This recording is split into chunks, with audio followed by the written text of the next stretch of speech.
Maharashtra ATS कडून ठाण्याच्या भिवंडीतील पडघा भागात छापेमारी करण्यात आली। एटीएस पथकाकडून साकीब नाचनच्या घरावर छापा टाकण्यात आलाय। साकीब नाचन याला यापूर्वी 2 दहशतवादी प्रकरणांमध्ये अटक करण्यात आली। ठाणे ग्रामीण पोलिसांच्या मदतीने एटीएसची ही कारवाई करण्यात आली। यापूर्वी एनआयएची मोठी छापेमारी करत अनेकांना अटक केली। या संदर्भात ताजे अपडेट देण्यासाठी आपले प्रतिनिधी निकेश शार्दूल आपल्या सोबत आहेत। निकेश, आपण पाहतोय की ठाण्यामध्ये महाराष्ट्र एटीएसच्या पथकाकडून छापेमारी करण्यात आले। एटीएस पथकाकडून साकीब नाचनच्या घरावर छापा टाकण्यात आला। या छापेमारीमध्ये अद्याप काही हाती लागले का?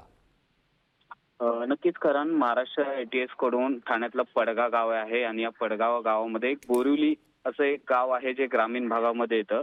एटीएसने खरं तर ग्रामीण पोलिसांच्या मदतीने ही छापेमारी केलेली पाहायला मिळते। शाकीब नाचन याच्या घरावरती ही छापेमारी झालेली आहे। शाकीब व नाचन यापूर्वी 2 दहशतवादी प्रकरणांमध्ये त्याला अटक करण्यात आलेली आहे।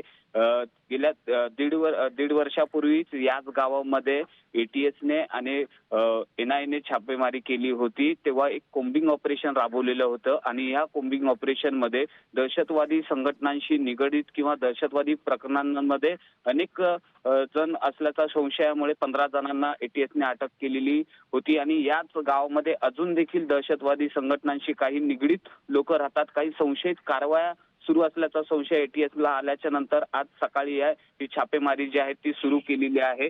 शाकीब नाचनचं घर असेल किंवा या गावातील अनेक असे संशयित जे आहेत त्यांच्या घरावरती ही छापेमारी एटीएसने केलेली आहे आणि त्यामुळे आता या छापेमारीमध्ये नेमकं किती जणांना अटक होते किंवा काय नेमके पुरावे मिळतात हे पाहणं महत्त्वाचं असणार आहे। कारण नक्कीच निकेश, खूप खूप धन्यवाद या महत्त्वपूर्ण अशा माहितीसाठी।